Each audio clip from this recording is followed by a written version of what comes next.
Hello and welcome in. Please do not leave your luggage unattended on the station.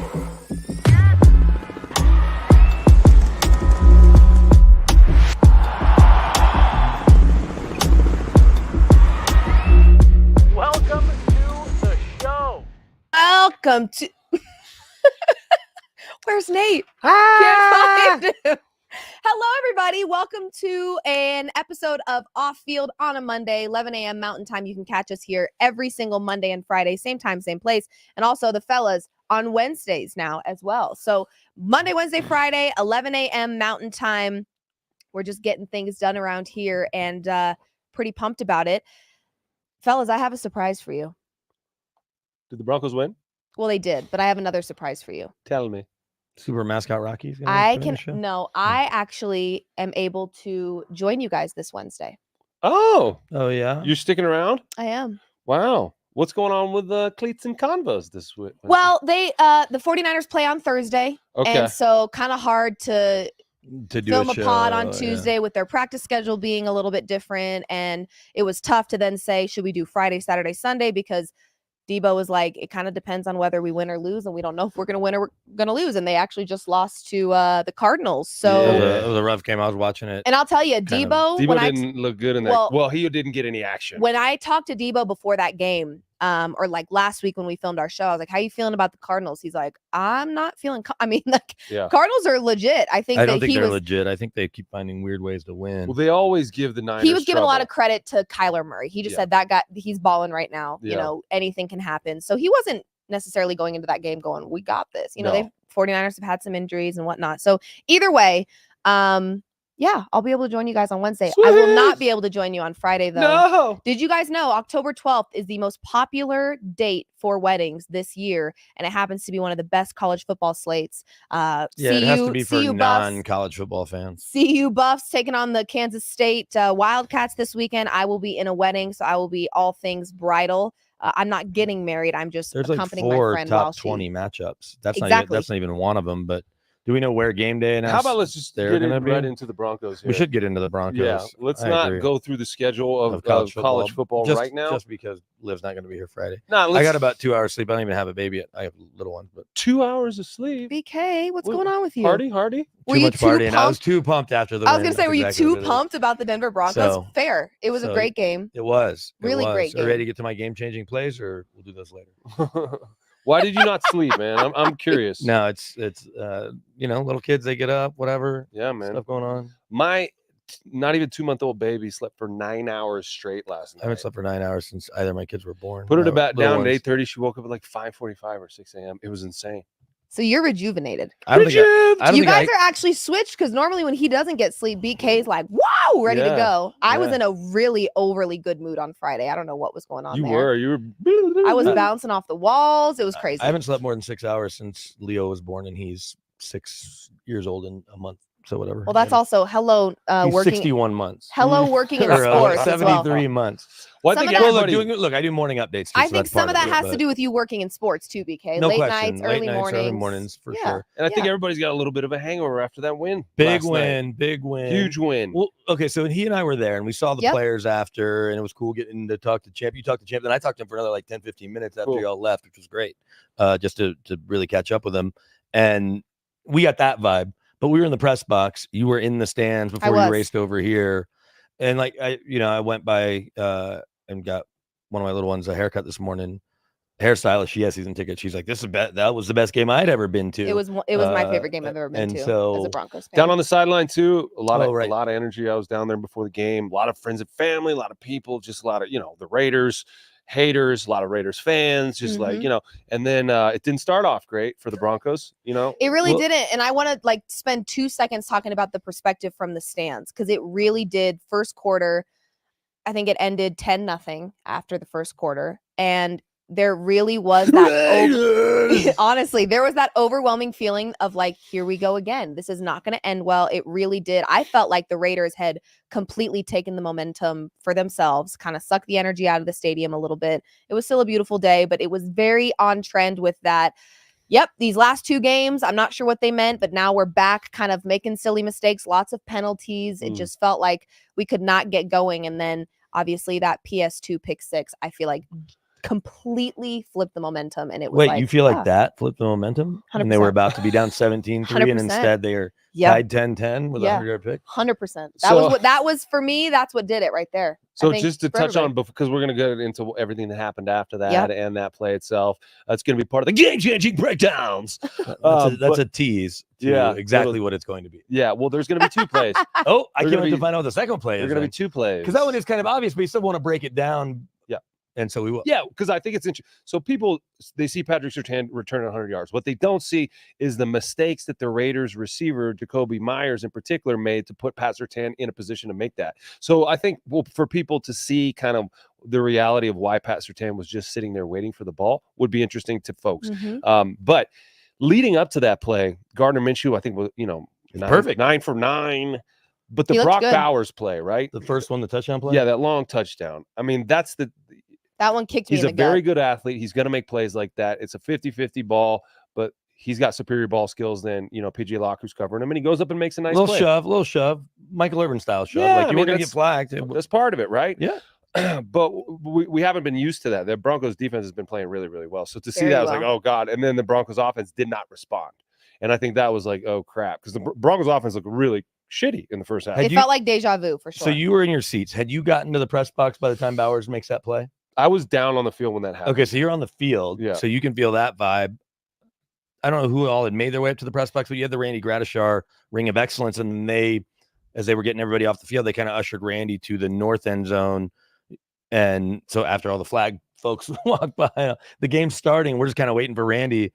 And then we're still waiting for Randy and just look up and I see Bowers catch the ball. And then I'm like, oh, he's going to score. And you can't even see the full scoreboard. You can see the play because of where I was like, well, this isn't good. Yeah. And Brock Bowers doing exactly what he was drafted 13th. There's a world, by the way, where Brock Bowers was going to be a Bronco, because had Bo Nix gone earlier than the Broncos thought he might at 12, Brock Bowers, I think, was extremely high on their board. And he's going to be Antonio Gates, Travis Kelce level of playmaker against them for the next 5, 6, 8 years, however many years he's a Raider. Would you rather have Brock Bowers and Zach Wilson right now? A lot of people are saying that. Or Bo Nix. A lot of people are saying they would have that, but with what Bo did in the second half. Nix. I don't know how after that game you could still say that. No, I'm not saying it. No, I know. I'm just saying to the people that do feel that way, I think we've watched Bo Nix get better every single week. We've watched Bo Nix do I actually saw something that between Jaden Daniels, Caleb Williams, and Bo Nix, this is like the most wins in the first 5 weeks of play since forever ago. For them having kind of I don't call it up and down starts, but just kind of normal rookie beginnings to their careers. 2 teams are 3-2. One's 4-1. Jaden Daniels is doing historic level stuff with that offense. It's not that his numbers are I still think CJ Stroud's numbers probably were better through 5 games. Certainly Andrew Luck's, but his team's winning and their offense keeps scoring, and he's a big part of their run game too. It's pretty wild, but it's not that we're waiting for the shooter drop. It's like, okay, now let me see it through the next 5 games, right? Essentially, it's like we've seen it through 5. Let's see it. And I know they break it into quarters, but let's keep seeing it. Yeah. Yeah, each team's different, and to dive down into why the Bears are good, why the Commanders are good, and why the Broncos are good with these rookie quarterbacks, I think is an interesting research project, because historically rookies suck in the NFL, rookie quarterbacks. But we can name all the good ones: CJ Stroud, Andrew Luck. There's only a handful who put up gaudy numbers and playoff contention. But the Bears have been working on building their roster, and they've added a lot of pieces. Right, the Commanders were a pretty decent team the last couple of years. I mean, I guess last year they weren't great, but they've always been pretty competitive. But then they trade away Montez Sweat and they get more draft picks for it. Terry McLaurin, when healthy, is a top 15 kind of receiver, maybe higher on some days. And then you got a coach like Cliff Kingsbury who understands the college game and how to translate that to his rookie quarterback. And Dan Quinn, who's a really good leader of men. He's that coach that people Dan Quinn kept his job in Atlanta for an extra year when Arthur Blank wanted to fire him, because the team and the organization loved him. The people in the building loved him. And if you've been around DQ at all, it's easy to see he's got that vibe. He's got. Are you on DQ basis with him? Only when I say, hey, DQ.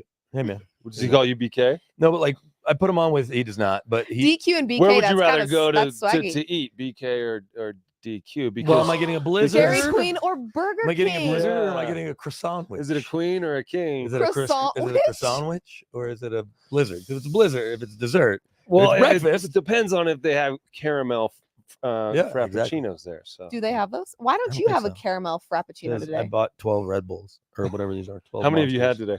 This is my first, but it won't be my last. You're gonna have more. Monster. So Wait, anyway, what flavor is it? Why is it pink? I mean, ask the folks at Monster who designed Strawberry. the can. It's Well, what's the Ultra Strawberry Dreams. Well, then that's why. That's all I wanted to know was what the flavor. 'Cause yeah, you're clearly, like, why is it pink? there will be no dreaming. You're not going to go to sleep No. when after you drink that. I just want to stay awake through this show. But we were talking about he those starts coaches. Look, nodding off. we know how good a coach Sean Payton is, certainly offensively, running his program, knowing what he wants. All of that. It's established. You got 16 years now, 18 years as a coach, whatever. Dan Quinn has gone to a Super Bowl and clearly really good. Look at the Cowboys defense without him. I know injuries are a part of it. Eberflus. Matty Eberflus, even with his cool new look that his wife, His cool beard. his cool beard, his cool new wardrobe. I still don't know if he's a good coach or not, but they have Shane Waldron, who grew up around Sean McVay, then was with Pete Carroll and Russell Wilson, and clearly what they were doing is working. Also, Caleb's weapons are superior to the other two. Yeah. DJ Moore is a Pro Bowl receiver. Keenan Allen is a perennial Pro Bowl receiver. Well, he's been to 3 or 4. And then Roma Dunze.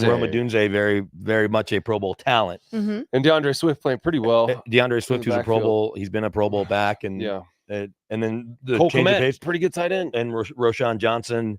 Cole Kmet is probably that second tier after your top 2 or 3 tight ends, but he's up there and he's reliable and he's going to move the sticks. So they've got him in the right circumstances to succeed when he goes out and just does what he does. I don't trust them, the Bears, of the 3, Right. but he's got the most weapons. Like if you gave Bo Nix or Jaden Daniels those guys, So you trust the Broncos? I do, because of their defense, because of their coaching staff, because of their special teams. And Big special teams day. we for the finally saw Broncos. Sean Payton's actually doing his conference call right now, and I was maybe going to ask, but I'll save it for Wednesday. I'm pretty sure that's the first kick we've seen the Broncos bang into the landing zone and get touch back to the 20. It happened when the game was essentially out of reach, but that's one more feather in the cap. It was a sidewinder, and it just rolled through the middle of the end zone, and it's like, 20, not 30, not 30. Oh, so that's how the rule goes? If it rolls through? If it Lands in the lands- landing I zone? still lands don't in the understand the landing- damn if it rules. lands in the landing zone Hmm. and is a touchback one way or another, the returner takes a knee because they don't want to get blasted because they see 8 guys coming at them, or it rolls through the end zone the way it did. So if it lands in the landing strip and just goes through, then it comes out to the 20? I'm not going to play this game with you currently because I'm too tired.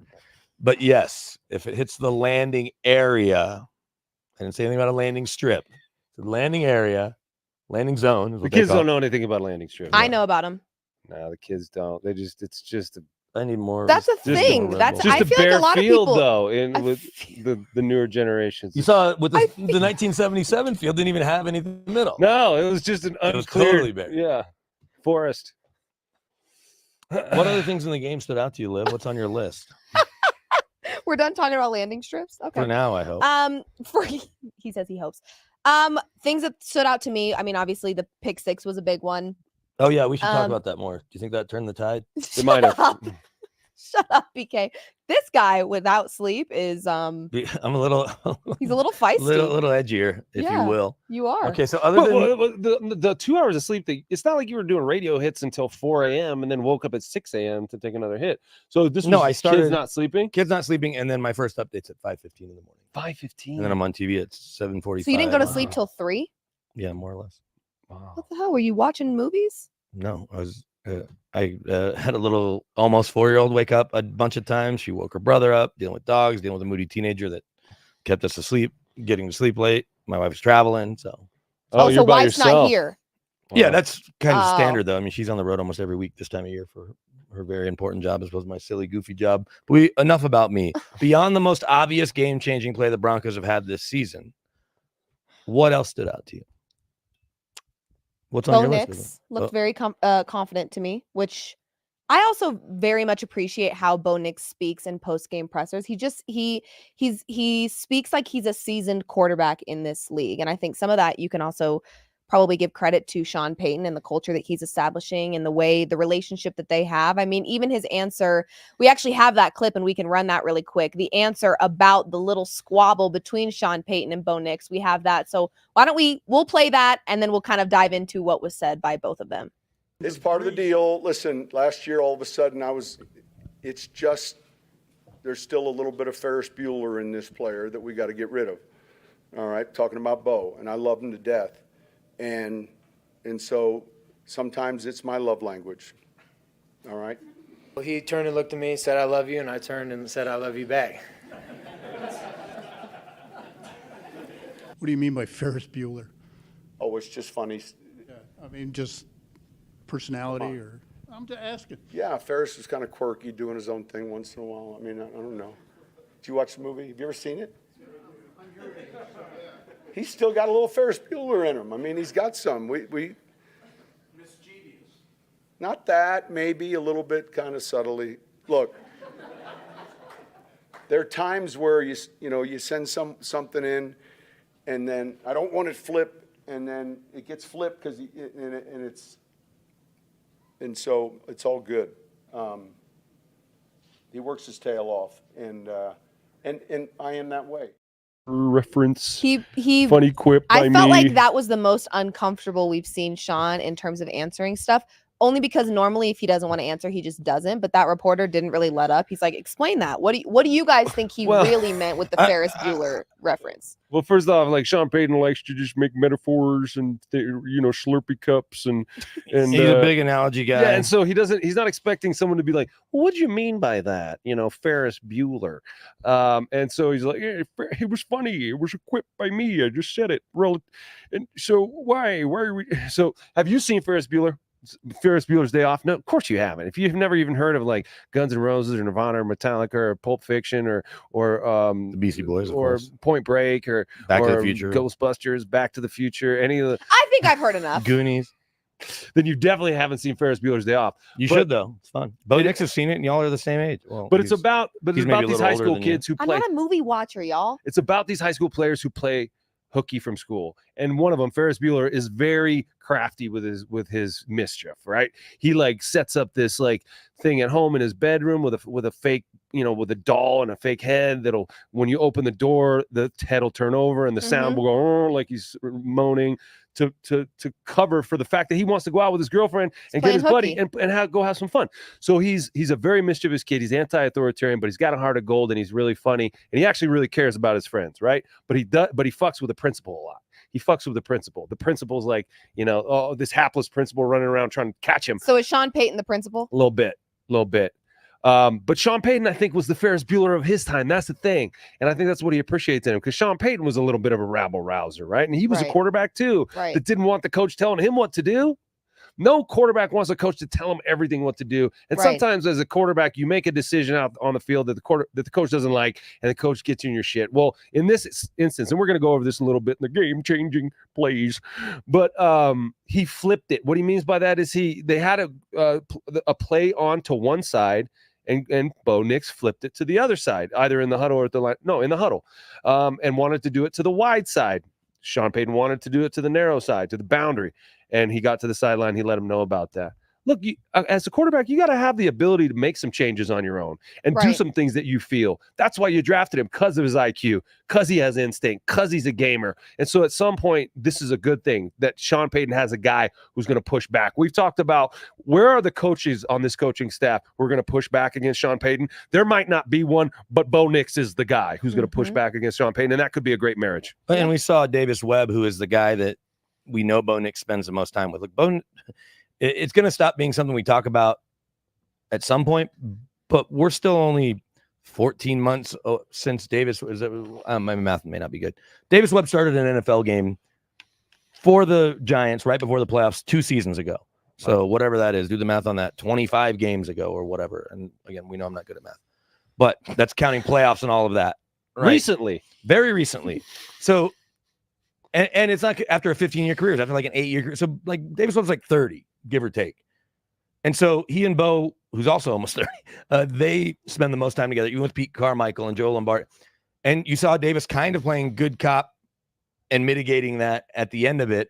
But we saw a very similar situation a year ago. And without getting into all the details, it wasn't the first time where maybe Russ didn't run something exactly the way Sean wanted. And in Detroit, that certainly came to a head in a game that they felt like they needed to win. It was going to be a tough task against a really good team and all of that.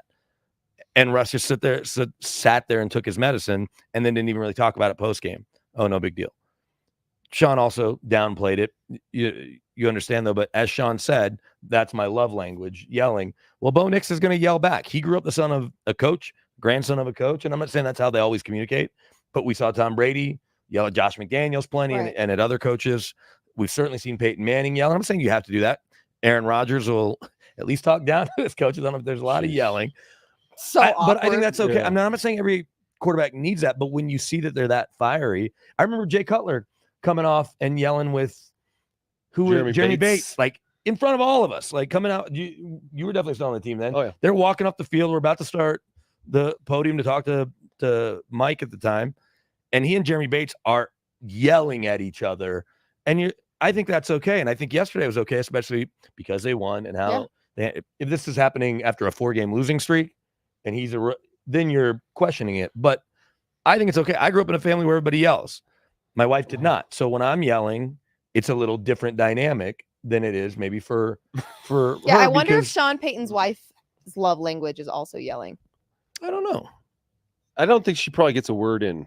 I was going to say, listen, relative to the corn. Sean's a bit of a storyteller, and I think his lovely wife Skyline is happy to listen to those stories. Yeah, she's probably a good listener. I would say this about the dust up between those two guys. What happened after is to me the most important, and what happened after is Bo leads 2 touchdown drives, right? And so that's the response that you want to see. A guy who's going to draw a line in the sand, say, "Fuck you. I know what I'm doing too. We can do this together." And then he goes out and puts up 2 more touchdowns in the second half. That's, I think, something that you can feel really, really good about. If he would have shrunk and wilted and thrown a couple more picks after that and become a different player, then he can't handle those moments. Then you shouldn't stand up for yourself. Then I know best. You don't know best. But it's like Aaron Rodgers now that he's got 2 back-to-back losses. I bet on him in London. Freaking biggest mistake of my life. I'm not sure where he's at right now, but he is. A little bit of the shine is wearing off of Aaron Rodgers right now. A little bit? Like, relax, a lot of it. I know everything. I'm going to just whip. No, you're not. 3 picks. You know what I mean? Like, no. He's like, you've seen, okay, have you seen Along Came Polly? Have you seen that movie? Yes. No, you haven't. But where it was clearly Philip Seymour Hoffman is out there. Clearly written for Jack Black, and Philip Seymour Hoffman had to take the. Well, he did a great job. He's amazing. He's Philip Seymour Hoffman, but he's a horrible basketball player, and he's out there and he thinks he's really making good. He's it rain. Raindrops, and he's like going off the top of the backboard and stuff. That's what Aaron Rodgers is doing out Aaron there. Rodgers He's like raindrops, and it's like no. Aaron Rodgers is looking his age right now because he's doing these like skippy off-platform throws like he used to do, but he just doesn't have it anymore. He's 40, and these guys are younger, faster, stronger. Every year they get a little bit faster. Yeah, I'm done betting on the Jets. Don't bet against never them, again. Say, right? Yeah, never again. Or the under. Ridiculous. But they have an interesting game next week too. We're going to get into next week's games. Bills, right? Oh, right, Bills. And so here's the thing about a team like the Jets is, and same with the Bengals yesterday, who found a way to snatch a loss from the jaws of victory, is when you have quarterbacks like that, and playmakers, it gets tricky I'd stay away from like Jets Bills rivalry game. I don't want to bet against Aaron Rodgers. I don't have to bet on them. I'm just staying away from it because you might get what you got yesterday, although he's only thrown 3 picks 6 times in a 20-year career. So that's not the norm by any means. But he's doing some things he's never done in his career, back-to-back games. Sure. He's never not scored let him on a touchdown drive in a home game, which is what happened against the Broncos. I just think you do that at your own peril, betting against guys who have been great with Garrett Wilson's healthy, Breece Hall. We think I'm not saying they're not going to add Devontae Adams. I'm not saying they're going to change things up. I'm just saying as a bettor, and even though the Bills come off a tough loss, we know that Josh Allen can get rolling at any time and have a 4-touchdown game. He also smacked his head on the turf and was out. He's got a certifiable concussion. It was bad. Did you see how hard his head hit the turf? I haven't seen the video and yet. He popped right back out of the tent and just back on the field. Back on the field. Yeah, like nothing he's happened. fine. No, he's not. Brain injury. So his girlfriend's going to try to get him in pitch perfect 4 or 5, and he's not going to know any of his lines. What? He's dating the girl that's in the Pitch Perfect 2 and 3, Haley Steinfeld. Wow, You that's might a know deep who cut she right is. there. Not I that do know deep. who she is. She's definitely seen all the Pitch Perfect movies a lot. Okay. And they're pretty low key about the relationship, but there was like a Mm. Bill's girlfriend's wives sweet photo from the last home game, and she's in there going like, wow, she's in it. Oh, what was that face she's doing?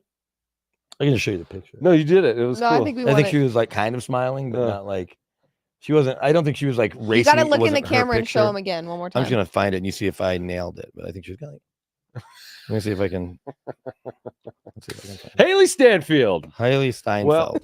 Well, the not the- reality though is that brain injuries in football are a political topic, and if it's a quarterback that you really need, then he's going to find a way to get on that field. And All the of a sudden, Miami concussion Dolphins protocols are probably a little different. Miami Dolphins. If you don't think the pressure's on Tua to come back right now, watching the Miami Dolphins struggle, even though they found a way to win that game, I don't know how they won that. God, they're not good without him. they're not. And so Snoop is better everyone than knows Skylar that. Thompson, but And so he'll be back. Tua will be back. He'll put himself back in harm's way. Josh Allen will be playing that week next week against Aaron Rodgers because all eyes are on those two guys, and he wants to show the blah blah blah blah blah, and he's putting himself in danger, Liv. But you know what? I don't agree with it. But at the same time, yeah, it's a tough one because that's where you've trained your whole life for these opportunities. So you want to be out there with your friends. The brain doesn't. You don't feel pain when you get hurt in your brain. You hurt your ankle, that hurts. Your brain doesn't have pain sensors like that. You don't feel that pain. It's in there and it's affecting your entire system, but it's not like an acute pain situation. So as long as you clear the protocol and there's a process in place, then you'll be cleared. And I guarantee you, he will be cleared. 100%. The Tua thing, though, when you look at how bad they are without him, like my biggest issue with Tua is I don't love his arm in cold weather. I guess I want to see him go out and but also just a health thing. He doesn't do well. But it's just a health thing. So it's like Lamar Jackson and Joe Burrow and Josh Allen have all at least played in January and gotten to the point where they can mostly lose to Patrick Mahomes except for the Bengals. Tua hasn't even gotten there yet. And last year when he did, it was 0 degrees. So I'm not really blaming last year's loss on his. But his injury history is what keeps me from being all in. And like I'd hoped to try to draft him in a couple fantasy leagues where I wasn't getting the top couple guys, and I didn't. And it's like, oh, we'll talk about dodging a bullet. But you see Mike McDaniel getting older by the game with what he's having to deal with when he's got the track team full of the fastest guys in the league, and he just can't get them the ball enough. And although Tyreek made a catch and flip on a play, it didn't count. Yeah. But in general, even a former Pro Bowler like Snoop Huntley, believe it or not, played in a Pro Bowl. They're just the drop off. And so it gives you an idea of really how lucky the Chiefs are. And then even these other teams that we're talking about, they can't beat the Chiefs. But every Sunday, if you've got Lamar or Josh Allen or Joe Burrow, and I don't know if you want to add more names to that list, fine. But those guys, Well, Joe Burrow 1-4, right? And so it's not enough to. They scored 38 points or what? Like, yeah, they fucking lost. Burrow. He can't lead them to victory. When it really mattered, they got the ball, weren't able to fucking put it away. Joe Burrow, yes, he has big numbers, but he's 1-4, and he's only had 2 healthy seasons out of 4. This is his 5th. I don't know, but I do want to pull it back to the Broncos a little bit and talk about some other players because 11 different receivers caught passes from Bo Nix yesterday. 11. That's a lot. That's basically every skill position player who suited up caught a pass. Yep. Okay. Greg Dulcich was not suited up. They decided to go with Lucas Kroll instead, which was interesting, right? They hadn't gotten any production out of Greg Dulcich at all, and it's actually been problematic to watch him. Wow, were you in the military, dude? No, you were visible. I was wanted not our visible. producer Yes, you were. I wanted our producer so badly to hit the wide angle while he's Brandon on was all fours. bear crawling. I'm trying not to disrupt the show. Every time I do anything that isn't just sit and talk straight into the camera, you guys cannot just keep going. Oh, we could. You could have. You choose not. But you were crawling on your. But I was not interrupting your. No, you interrupted. It was distraction. Is what it was. No, but Lucas Kroll played instead of Greg Dulcich. Yeah. And I think that was an interesting move, trying to create a spark. No one even asked and no one even is surprised at all. Like, that's how you know it's not going great for Greg Dulcich, is that he's a healthy scratch. Yeah. Lucas Kroll plays, doesn't light the world up, didn't have 1 catch for 5 yards. Right, he didn't have 5 Which is kind catches. of upsetting because Greg in the preseason and at training camps, I Looks think great. he looked really great, and people were really excited about Yeah. maybe the ceiling that he had after being injured. And he he also looked strong, he looked Yeah. physical, he looked fast, and Yeah. now it's like, And he looked really good with Russell that one year when he had some time out there. He was pretty good out there, but it's kind of fallen apart for him in a relatively quick fashion. So I would look to see the same thing happening next week. Lucas Kroll is going to stay up and be that pass catching threat. Of course, Troutman still your guy, and Nate Atkins is a football player. Yeah. I like him. He'll do anything. He's on every special teams. He can play fullback. He can block as a tight end, and he can catch the ball. He will, be open in the right spot, and he'll catch that ball. He's not going to break a bunch of tackles and run for 60 yards like little Jordan Humphrey does, who's the best player on this Broncos team with a ball in his hand, bar none. LJ Humphrey. He breaks tackles. Nobody else breaks tackles like him, especially not the receivers. So sitting with our guy Mike Sanford, who certainly knows more about football than I ever will, obviously a longtime coach and recruited. Yeah. It's funny, every game to sit with him, he's like, oh yeah, I recruited him to Boise. I recruited him at Notre Dame. He was a running back, right? Little Jordan Humphrey at South Lake Carroll, which is a powerhouse program in Dallas where Chase Daniel went, among others. It is year after year, they're just putting out big time college players, a lot of pros. Quinn Ewers from Texas, he went there. He was a tailback, and at Texas, they thought he would turn into Derrick Henry, but he never got bigger. So he never filled out. So they moved him to receiver, but he's still a running back at heart. Yeah. And that's why you talk about the toughest guy with the ball in his hands. Second toughest is Javonte Williams. The problem is Javonte's 5'8.5", and still hard to bring down. Neither of them go down at first contact unless you catch them clean. But little Jordan Humphrey at that size, even though he didn't have the great breakaway speed and he's not a perennial like top tier receiver, when the ball's in his hands, you're right. It reminds me, I think Steve Smith was the first receiver that really jumped out like that. Chris Sims, I just remember pointing that out, saying like, oh, Steve runs like a running back after he catches the ball. Tyreek's kind of like that too. Brandon Marshall used to do that. Sure. He would catch the ball and then he would just look around at people to fuck up. Was he also a running back though? He might have been. Yeah. And he was like a running back and a linebacker growing just that slower center of gravity. When you get hit, you stay on your feet. Your balance is great. Your stiff arms. You're using your hands to fend off defenders. Some guys don't do that very well. But I think LJ Humphrey, I've heard some people oh, LJ Humphrey's in there. No, he's a very good football player. And with a ball in his hand, he's awesome. Troy Franklin had a catch for 20 yards, getting going there. Marvin Mims, great day on special teams, 1 catch for 7 yards. We're going to get into this game-changing play.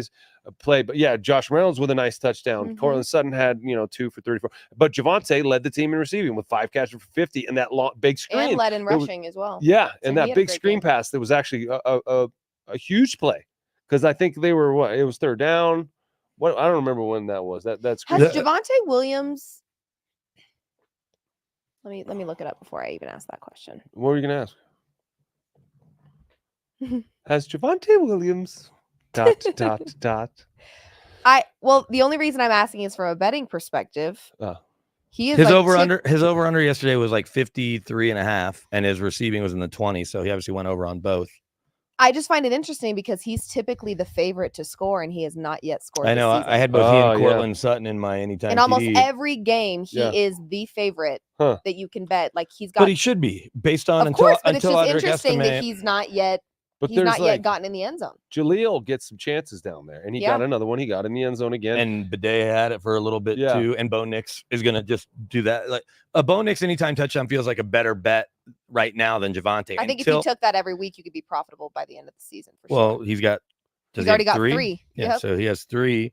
Yesterday, his first home touchdown pass, his first multi-touchdown game, his first 2 touchdown, 1 rushing, 2 passing. That hasn't happened since our pal Tim Tebow in 2011, where a Broncos QB ran for 1 and threw for 2. That's pretty wild because that's not a crazy stat. No, especially in the world of quarterback 1-yard sneaks. It's one thing to say like, and I think Lamar Jackson, you look at his numbers last year, he had a few more touchdowns. You think Lamar finds the end zone way more than he does? Right. And some years would be like 2 rushing touchdowns, and that's it.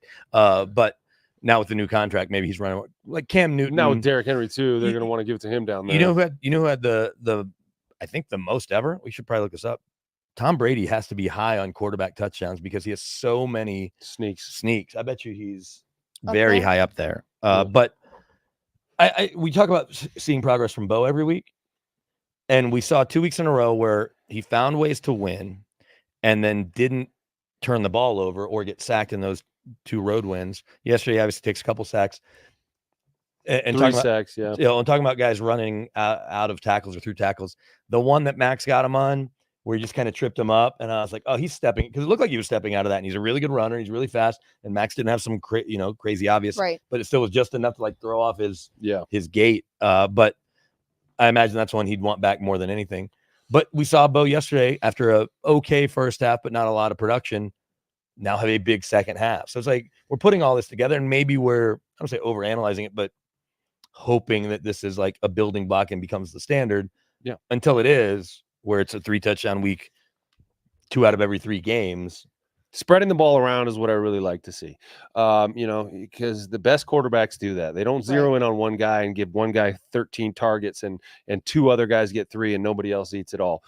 11 guys caught passes out there. So he's throwing where the ball needs to be thrown based on the defense. And that's and they're also not doing against Tampa, they had some designed quarterback runs where they wanted to get him out and get him using his legs. They didn't do a lot of that yesterday. He had 8 carries for 9 yards, and some of those were, most, I don't remember a designed run. Do you, BK? No, so they're not calling that, which I like, because that puts him in harm's way. That's going to put your quarterback out there, and he feels like he's got to be a running back, and then he's going to get hurt. So Bo Nix has learned how to play from inside the pocket, to deal it to the guys, and was pretty efficient, 19 of 27, and over 200 yards, 2 touchdowns, 0 picks again, which is great. Sacked 3 times, but I thought it was a really good game for the offense. All-time quarterback rushing TDs.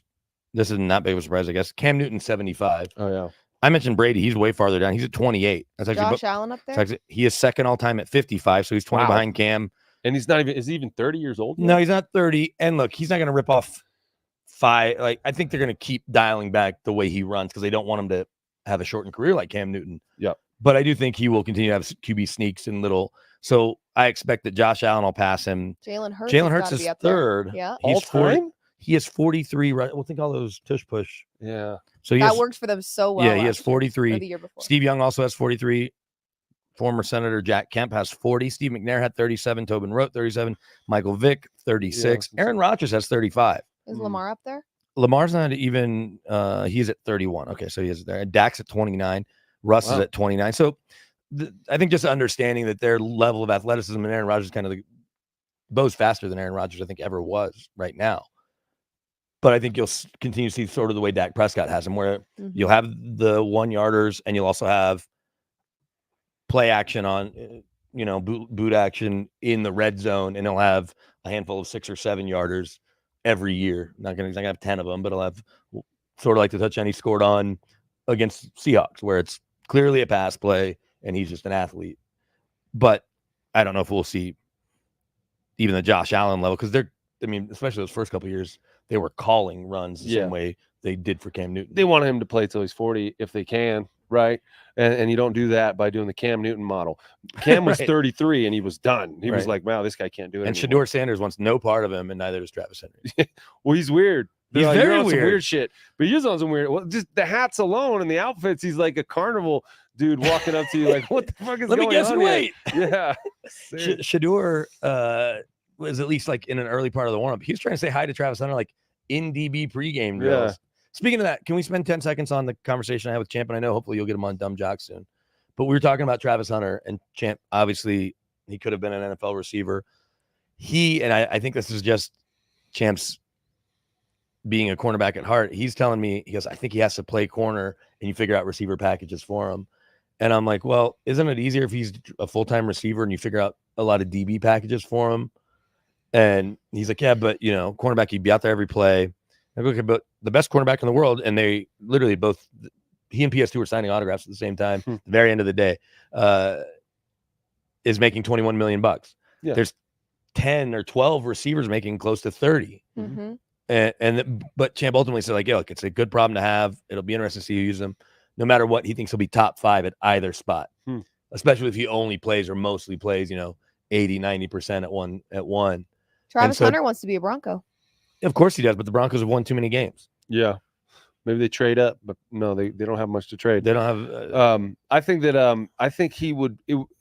He right away he'd be a better corner than receiver because his skill set at corner is more unusual. His ball awareness, his ball skills. Most corners don't have that. His ability to, and he can hit too. He's not afraid to hit, and he's a good tackler. He's not afraid to tackle. Yeah, exactly. So those types of things would make him right off the bat like a shutdown type of corner guy, and who would you saw Riley Moss yesterday making a nice pick, right? Travis would be doing that all the time, turning his hips, opening his hips, and going and attacking and like finding a the ball as well as probably anybody in the league right from the. I mean, that pick he had a couple weeks ago, was that Baylor? Yeah, where he just goes and jumps that. It's whereas if he's a full-time receiver and you're going to learn every play in the playbook, that's a lot of work mentally. You're going to be in those meetings all the time. And so if you want to be a full-time receiver, the route running is something that he's going to have to focus on a lot. The schemes, the fucking technique of the receiver, that he doesn't have a lot of receiver technique. He has a lot of instinct, but it's just going to require more, I think, effort for him to be good at receiver than it would to corner. We're going to keep talking about this until he gets to the pros, and then we're going to see how he ends up evolving, who drafts him, how they use him. I think that based on what we see about Travis Hunter, we have yet to see about him doing anything social except go to a basketball game with Shedeur. He mostly stays at home. He's got that really nice house. I think he likes to fish. He hangs out with his girlfriend, and he plays a lot of video games and streams on the video games. But I think he's one of the 2 4.0 students they have. So clearly the schoolwork is not falling off. You know how much work it takes to be really good in the NFL.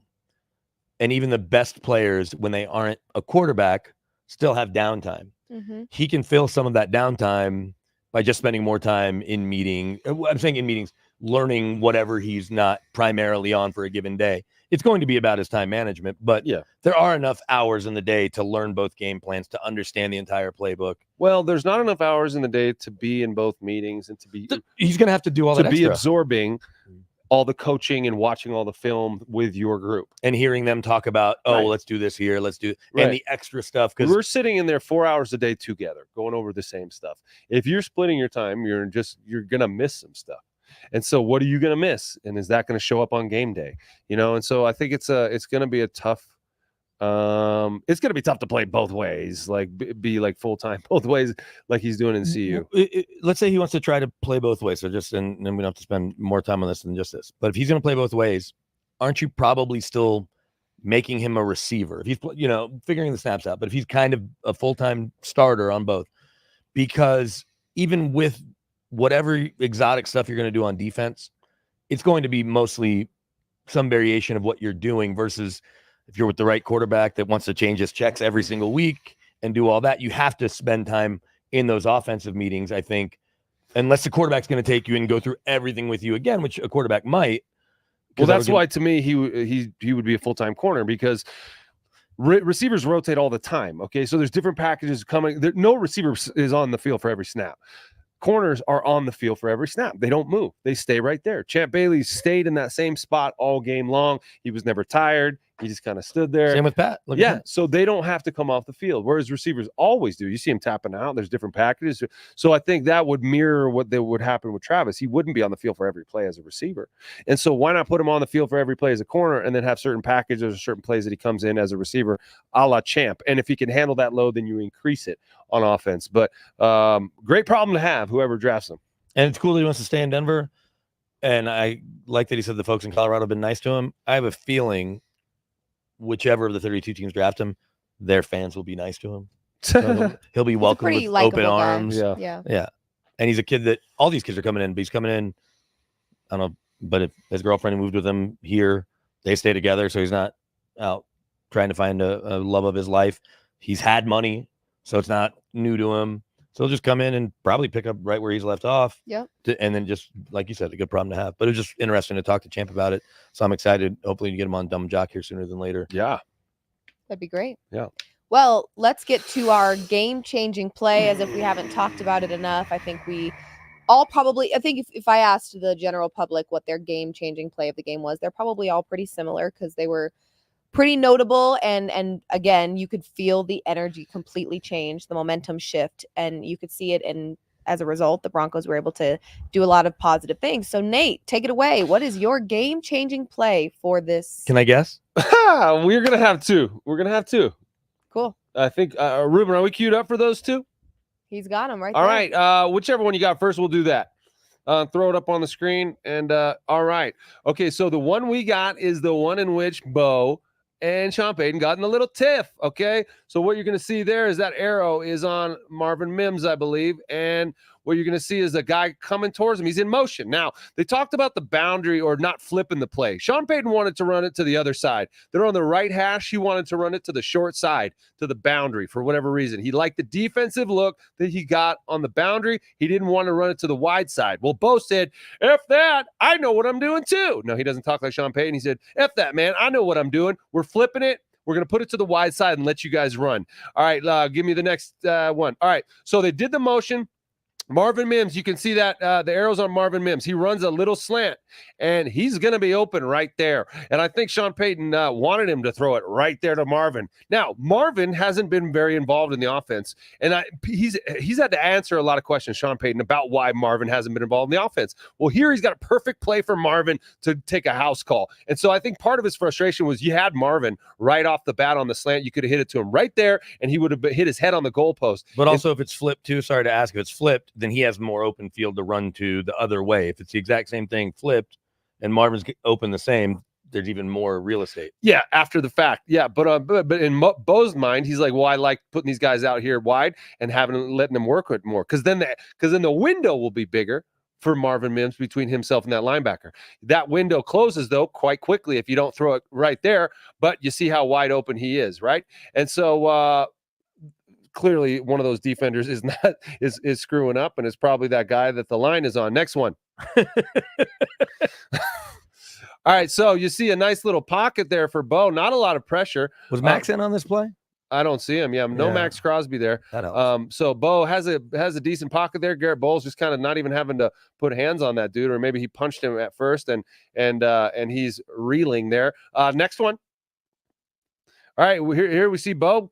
Plenty of time to throw, and waited quite a while for this to develop. Now, I think this was you see some of these offensive linemen are closer to the line of scrimmage. This was a quicker pass set. This was like a 3-step drop. Should have been gone quicker. He waited on it, and then he's going to unload it to Troy Franklin down the left sideline. And he didn't want him doing that. But look at how open he is. And by the way, look at Marvin Mims on the other side of the field as well. So he would have been running there with the ball in his hand over by the 25-yard line there. There's no one around him. He would have, like I said, walked into the end zone. But so would have Troy Franklin. Now, we heard Bo talking about this. He put a lot of loft on the ball. Now, Troy Franklin is going to have that ball hit him in the hands, but Troy Franklin is a very fast player, and he was sprinting as fast as he could go. Now, I'm not saying he shouldn't have caught it. He should have caught it. He'll tell you that. Any receiver will tell you that he should have caught it, but that ball is coming straight down. Look at that. It's like a bomb dropped out of an airplane, and it hit him right in the hands. Now, bomb. Your eyes got to be on that thing. And look, his eyes didn't come with it. Look, his eyes are not quite there. Yeah, he's reading the BR and Broncos. He's like, wow, this end zone paint is really good. It takes all of us to end racism, which I don't know if we're there yet. But they're trying. So Troy Franklin dropped a touchdown that would have been a really great coming out moment for him. Oh, there he is. Gosh, he knows it. He knows it. That's not a look that says my quarterback threw me a shitty ball. This is not my first touchdown catch, but it should be. Are you okay with the way Bo defended it? Yeah, absolutely. Because I asked him that. I am curious. Like the interpersonal dynamics are always what's interesting. So I don't want to cut you off on this game changer. But if Cortland Sutton has a drop, Dulcich had a couple drops, Josh Reynolds has a drop, Bo's likely, hey guys, let's go, right? But this is you're not going to spend a lot of time. And I don't think even coaches are. Hey, we got to have that. Like this is what we paid for. Whatever. Troy Franklin and Bo have a much different relationship than any other player on the team. Yeah. So. And on the way to be able to talk about that play, Bo has to yell at Sean and vice versa. So that gets him to distracted before he can even get to Troy. And so I'm curious, and I'm sure he said something, and we could go back and could watch a wide shot of the bench. I'm sure he was like, hey man, we'll get it next time. But just what kind of conversations, chats are you having with a guy that's been your guy versus if Cortland Sutton drops that or even Marvin Mims drops that? Oh man, sorry, we'll get it next. But like with Troy, is it Here's the frame of reference I would use. I mean, if I caught a lot of passes in college, and if I had dropped the ball after we had been, played multiple years together and known each other very well and had highs and lows and all these plays, and all of a sudden I drop a ball, my quarterback's not going to come up to me and say a damn thing. He knows where I'm at. We practice every day together. Right. We're on the field together. We've done this, so he knows that. Like the worst thing that a coach could ever say after you drop a pass is, "Come on, catch the ball." That's right. I mean, obvi. Right, Captain Obvious? No shit, Sherlock. That's not coaching. Right. That's telling me to do the thing that I already fucking know I fucked up. You saw him laying on the ground like that. He knows he dropped the ball. Everybody's watching. Yeah, you don't need to go say, "Hey, man, you're going to be fine." Does that make you want to throw punch someone? Yeah, it's like you don't need to go talk to this player. Sort of like when a kicker misses. I mean, and I've asked special teams coaches over the years. So you have McManus here forever. You got Will Lutz, longtime vet. Yeah. They know what they're supposed to do. And when they miss it, they miss it. And they'll talk to their operation probably. And they might be like, "Oh, yeah, this happened." But laces out. They're not going to come over and say, "Hey, Will." Is Einhorn. Especially a kicker. When they miss it, it's even more glaring than any other miss. Yeah. I was just curious he's still going to, I would think, and maybe he doesn't, but I would think because of their history, they're maybe going to talk about it a little more. And then Bo takes it a step further, say, "I have to throw that better." And I get your point about the trajectory of the ball, but every receiver in the NFL, he threw the shit out of that ball. Troy Franklin's very fast. He was sprinting to get underneath it, and he clearly was sprinting a little too fast to steady his eyes and look it in and have his hands in the right position. The ball hit his hands in a weird spot. Maybe it was a vision issue. He was sprinting too hard. He saw it. He dropped it in his hands. Whatever. He dropped it. We don't need to go too far into that, and we don't need to practice that or harp on it, in my opinion. So it comes after a win. It was a good opportunity. We'll get him next time. On to the next play. I don't think Troy Franklin played another snap after that. Okay. We need to double check that. I think it would be, again, to your point, there's no sense in reminding somebody something that they already knew they needed to be doing. They just fucked it up and it was a mistake. But I think the better response is, okay, how do we bounce back from that? Well, and I think that's what we saw from the Broncos. The other day when my computer was leaning on here and then it fell and Brandon was like, "I was going to tell you not to have it there like that. Why did you do that? You shouldn't have fell. Shouldn't have had your computer fall." That's gravity. That's why my computer is firmly here, because I'm like, it is true though. The people that tell you something after it's already, in the world like of my job, the nature of my job with bets, like, "Oh, I knew that wasn't going to hit." Then why didn't you speak up? You freaking moron. Even if they knew that wasn't going to hit. After the game is done, they're like, "Oh, I knew the Ravens were going to lose that game." No, you didn't. Like, shut up. Say it with your chest at the beginning of the game or shut your mouth. Yeah. I had some bets that were close. Stephon Diggs screwed me on a anytime TD bet / that the one Texans felt and like Bills. That I one knew he was felt gonna too do that. good to be true. Why did you tell me that? And I would have taken it. It was a $5 bet for 2,500, 7 touchdowns. The first 4 hit. It was like DJ Moore and Pittman. He was the 5th. And then we had Kenneth Walker, I don't think, scored, and one other one. And they gave us a cash out option, $5 to pay $25, $100 cash out. And we didn't take it. Because 5 to win 100 is cool. It's 20x, but 5 to win 2,500 is much cooler. Of course. Yeah. And you would have thought Steph Diggs against the Bills. Nico goes down. That's what I thought too. He was one of my picks. This is set up. And maybe Nico healthy makes it easier for him. Anyway, well, I'll tell you a bad beat really quick, and it actually has to do with the Broncos. I took you can bet in the FanDuel Sportsbook app the result of the first drive, and I took Raiders a catch to be made by Javonte Williams in the first drive, and it bounced off of his hands onto the ground. Like, he had it. It was there. Do you know exactly which one I'm talking about? It was pretty brutal. So that one was bad beat, because Bo Nix actually finds Javonte Williams pretty early. Yeah, he does. Through the air. And so I was like, oh, this feels like a good. It was plus 260. I was like, these odds are great. I really like that. And sitting there watching him literally have the ball in his hands, and it just Sean Payton likes to throw that ball to the running back out of shotgun and like do a little fake handoff and hit him in the flat. He had it. His offenses are top 5 and lots of times top 3 or number 1 in throwing to running backs every year. Yeah. And that hasn't changed here in the first 2 years. Yep. Do we have the PS2? Are we doing more game changing? Yeah, we Even do. though it may have been the most obvious. Yeah. I want to see your breakdown. Yeah, game-changing play, the most obvious play, one of the best plays we've seen at Empower in a while, and we're going to break that. I just want to point out a few things. We've all seen it. But let's point out a few things as to why PS2 was in that position. Hit it, Rubes! Okay, so there's PS2 with the orange arrow, and there is Jacoby Myers. Not the black law arrow. Firm, Jacoby and Myers. Right, exactly. You know about Jacoby Myers. West Coast, baby. Yeah, all right. And then that other arrow's on Brock. I think that's Brock, who's the tight end who's going to come. He's going to be the intended receiver there. Now, what you're going to see from Jacoby Myers is I think he runs the wrong route because the receiver on the top over there by Brock, he's going to come across the field too. And then Jacoby's going to do a little arrow thing where he's going to stop and come back. And he's going to put PS2 right in the line of sight to pick that off. Let's see the next one. Okay, so Jacoby there is in the box, and you see PS2. So Jacoby, I think, should be taking it all the way across the field. But I think they're in zone. Or a zone man combo, because you got the other receiver running. I'm sorry, you got that other DB running with the receiver. Yeah, that's Riley. You can tell because of the sleeves. Yeah, and disguises whiteness to the other players. Yeah, and that's a real thing. I'm serious. What's that? He's wearing sleeves so that they can't be like, oh, where's the white corner? Oh, really? For real. But then, like, where's the guy with sleeves? All right, next one here. All right, so Jacoby is running that arrow right back and see Pat Surtain's eyes right on Brock there. But Brock's pretty open. Yeah, that's clearly where Gardner's trying to go. Yeah, but Gardner's got some pressure in his face there, doesn't he, from good old Jonah Ellis, who he's been attacking. He's an attacking young player. He's making some plays out there. Next slide. And boom, he gets it. Look at that. Look at the pressure that's forcing the errant throw. Now, Minshew would get benched after this, right? Right after this, or a little bit later? A little later. I feel like the second pick. Yeah, you're right. The second pick.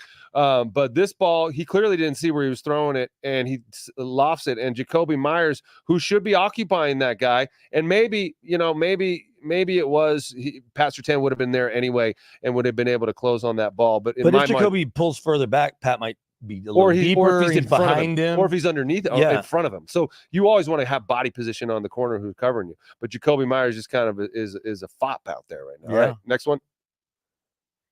And there it goes, just behind him, over his head. Jacoby really not fighting for that ball. Pat Surtain sees it the whole way. Next slide. Oops. And then there goes Pat stepping in front of it. And is that Brock? Yeah, it's Brock Bowers. Look at him back, and look at Jacoby Myers just standing there. As a receiver, this is a cardinal sin. You have to fight for it. You have to put yourself in position to get between that corner and the ball. And then Pat Surtain off to the races. Next slide. Boom. And then the play in question, whether or not, he had a handful of jersey for sure, but he had great position. Yeah, he was inside. And typically the refs allow you to grab them as long as your body position is inside the shoulders right there, and you're grabbing, and they're not breaking away, and you're still holding on. You have to know that Pat's not going to get tackled by Gardner Minshew there. Yeah, it was pretty close. I mean, they actually could have flagged him there. He got kind of lucky just because the refs are a little trigger happy with those flags. Next one. Yeah, see, Gardner's a kind of pulling away, and he's still got a handful of jersey, but he buries him in a way that says, no, that was not a hold. I had control of you the whole time. And there he is, PS2 off to the races. And I'll tell you, that was on that same sideline about 19 years ago, when Champ Bailey picked off Tom Brady in the opposite end zone and ran it right down that sideline. Didn't end exactly the same, did it? Well, I mean, it was a playoff victory and turned the tide of the game. Sure. Although he got caught at the end there, but they still gave him a touchdown. Yeah, Ben Watson. They still gave him a touchdown. And they did? Yeah. Oh, I thought when Ben Watson caught him, it stopped the touchdown. No, they gave him a touchdown. Okay, so yeah, pretty sure they gave him that touchdown. Yeah, it probably should have been overturned because it was pretty, but they didn't have the angle on it. Yeah, hey, I'm giving. You were there. I was not. And so anyway, that building erupted in a similar way. That was pretty awesome. I mean, what was your impression of that being there for that play? And where were you in the stands in relation to that relative southwest? I was on. Oh, I'm not good with directions. Okay, well, Broncos sideline. Scoreboard, not scoreboard. Scoreboard, south stand. I was in the ends. I was directly behind the goalpost, and the Broncos sideline was on this side of me. Okay, and so you were in the north end zone. You're facing the big scoreboard. Yes, you were in the north end zone, pretty close to where we both sit. Actually, and I was section 114. Yeah, so I was really close. Like it was a really great seat, and it was. I mean, again, in that moment, it was just. Well, and at that, you're hearing the Raiders all game long, all first quarter, and I'm just like, oh my God, if this doesn't turn around, like I might have to get up and watch somewhere else. Like I can't do this. So, of course, that PS2 moment was mega in terms of one, silencing the Raiders fans that were around me, and then also the Broncos fans finally getting up and acting interested. There's a point in the game where the fans start to sit down. They're not really on their feet. Yeah. You're kind of just respecting what's going on out there and trying to give your team some space, let them figure it out, hopefully. And that was kind of the moment where it was like, all right, we can get rowdy again and get loud and be excited. I like to use, I think like all of us, the former players as a barometer as much as anything, or current players. And we've seen Devontae Adams, Justin Jefferson, and Amon-Ra St. Brown all say PS2 is the best corner. George Kittle in that same clip said Charvarius Ward, which no one else is saying. Maybe not even Charvarius Ward. But okay, George, I'm glad you like your guy. But then you're seeing Richard Sherman say it, Chase Daniel, all these people are saying it. Chris Sims, Albert Breer last week, and said it again last night. He's the best player at his position right now in the league, meaning he is playing his position even better than Patrick Mahomes is playing quarterback. Yeah, which is probably true. And you look what he's done against those top receivers early on, penalties notwithstanding, which PFF, that totally skews their grade. Right. Like after 3 weeks, he was 88th, according to PFF. And PFF's superhero, Chris Harris Jr., was quick to say, hey, they over-penalize you for getting penalties. But PS2 now on 2 pick sixes. He had one his rookie year against the Chargers, and he ran 22.11 miles per hour with the ball in his hands. I went back and looked since 2019. That is still the fastest any defensive player has been clocked at with the ball in their hand. Wow. Yesterday, he was over 20 miles an hour. He wasn't at 22 even, but he's at 20 miles an hour, and that's the fastest any defensive player this year. So whether you want to get into him versus Sauce versus Jalen Ramsey, anybody else, that becomes subjective. What you cannot argue is the empirical data that he has been the fastest player with the ball in his hands on the defensive side of the ball in the last 6 years and this year. So he does have that, and you can't dispute it. If you want to tell me Sauce is faster, well, I want to see him prove it. And even if they've run faster 40s, that's not the whole length of the field. In this case, the field's 100 yards. We saw Rayshon Jenkins, who also had a return. Next Gen Stats didn't tell us how fast Rayshon Jenkins was running because he wasn't over 20 miles an hour, I guess. Mm-hmm. So Pat is, on top of being the most technically sound corner in the league, he's big, he's strong, he's super smart. He's also the fastest defensive player in football, at least with the ball in their hands, and you can't argue it. And a signature moment in his young career yesterday. To do it in front of those legends. You saw the jersey exchange with Champ. Yeah. It's fun to see. I know that we have friends that wish Justin Fields and Mac Jones would have been drafted instead of Pat. Yeah, not anymore. When you've got a corner like that completely takes the other team's top receiver out, and when their top receiver is a tight end rookie or isn't on the field because his hamstring is bothering him. Yeah. What a coinky dink. And we're going to see how this, like, they don't have a number one in LA right now. They took Johnston in the first round 2 years ago, but he's not there. No. So I think it allows in some ways you to be more creative with how you use them. And it's fun. It's a good problem to have. Yep. Well, we will spend Wednesday. I'll get to join you guys on Wednesday. We'll spend Wednesday previewing the Chargers Broncos, again, another divisional matchup this weekend for the Broncos, and hopefully they can build on the 3-game win streak that they're on, and to make it even bigger this weekend, breaking that 8-game losing streak. There were a lot of really cool things happening for this team. I feel like things are starting to come together, and they're starting to look let's go Saints, help Broncos with a win, right? A little upset for the Chiefs tonight wouldn't hurt. This feels like the type of game someone the Chiefs talking about lose. someone talking about the Wu-Tang shirt. Repping Wu-Tang Clan. Yeah. That's right. It's the dub. It's the W day for the win. Oh, Wu-Tang. W. Can you name one member of the Wu-Tang Clan, Liv?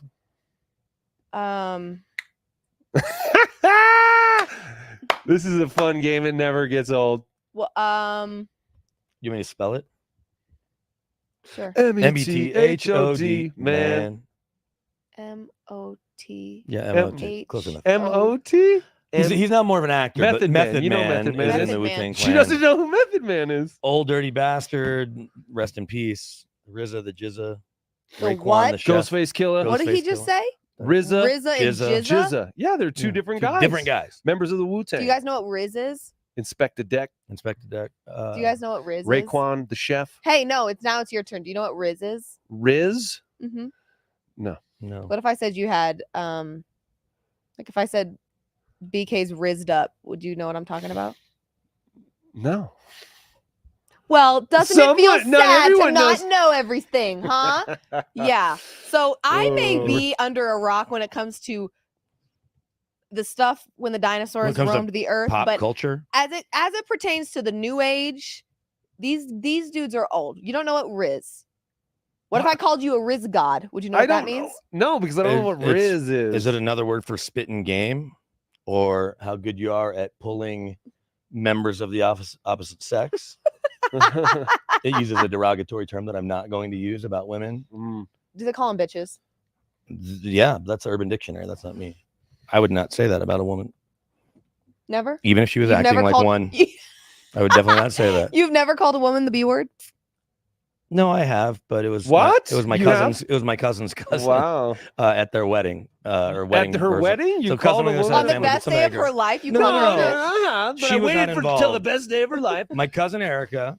I'd like to propose a toast. It was her to this. wedding, and I was with her brothers Willie and Mikey, and their little cousin on the other side, like their mom's sister and his dad's side for me. And I've known her whole life too, and her brothers are cool, and she's turned out to be okay. But she was not cool that night. Please, stop, please. She was not cool that night. Stop.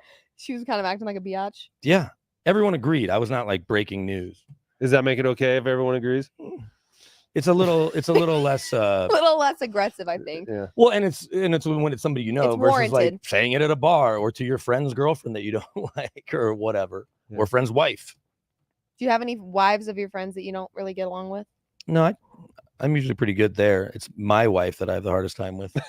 Of course. Mostly That's because you get she- edgy when you only have 2 hours of sleep. She doesn't, you know. But we you don't- did a great job on the show, BK. You pulled it together, man. Thank you. I'm gonna go take a couple naps.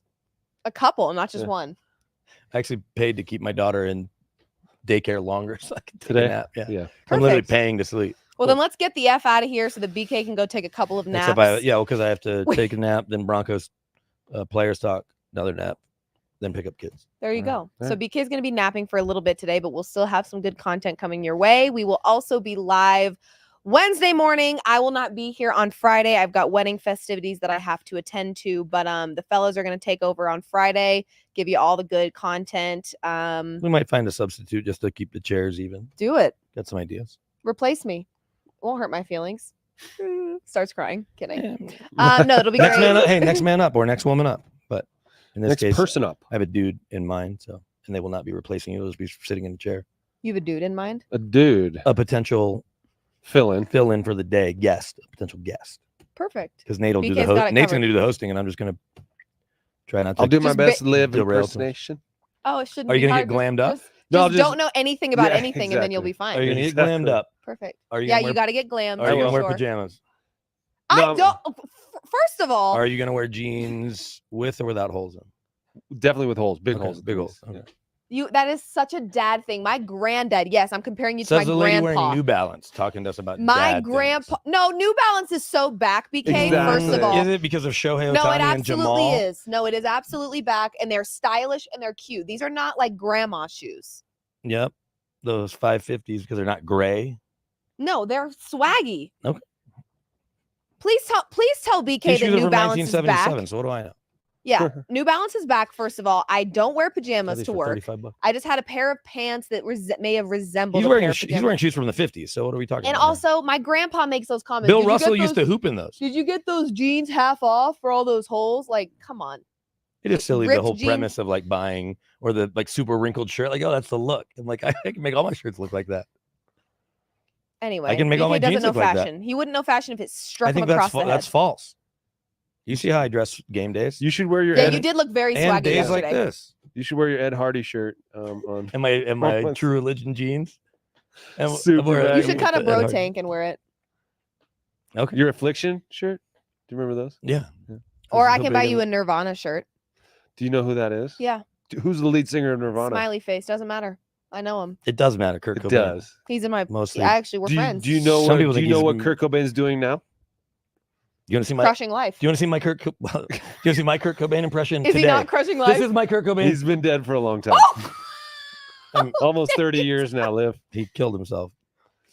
Did Kurt Cobain. He's really He was a doing big tortured things artist now. at 27. He's part of the 27 Club. Do you know what the 27 Club is? Oh, stop. He's just not going to go well. There's a lot of very famous people that died at age 27. Janis Joplin. Why- Jimi Hendrix, Amy Winehouse. So basically, me saying crushing Jim life was probably Morrison. the worst Tupac. answer I Jim could I have think he's made up. 26. Yeah, Jim Morrison. So I made up the worst answer for Yeah. that question. Yeah. Yeah, he is the opposite of crushing life. He is crushing death because Nirvana's sales are still through the roof. Yeah. And I've got those T-shirts. My kiddos wear them. I'm probably going to give one to Nate so he can put his son in it. Let's get out of here. All right, before Liv Moods gets canceled, let's just get the F out of You want to here. see my Kurt Cobain impression Sure. or hear it? Jeez. That's how he sounds right now. Morbid. Morbid. Too soon. Too soon. Too soon. Too soon. I can do an Too Abe soon. Lincoln. Yeah. Wow. We're leaving. Goodbye. Thank you for joining us. We'll be back Wednesday.